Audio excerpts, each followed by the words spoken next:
يهدي الجمال على غصون بهائكم ليفوح عطر الورد والريحان أمجاد قد أبدت جمالا. لماذا ضربتني؟ سأرفع شكواك إلى معلم. أردت أن أزعجك فقط. لا ينبغي لنا أن نزعج الآخرين، فهذا ممنوع في ديننا وإسلامنا. إذا كان هذا ممنوعا فكيف يمكننا أن نمازح ونروح القلوب؟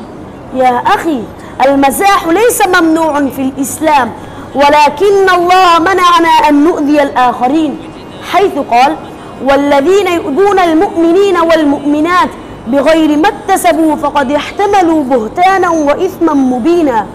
وقد منعنا النبي صلى الله عليه وسلم من هذا، حيث قال: المسلم من سلم المسلمون من لسانه ويده. ما معنى هذا؟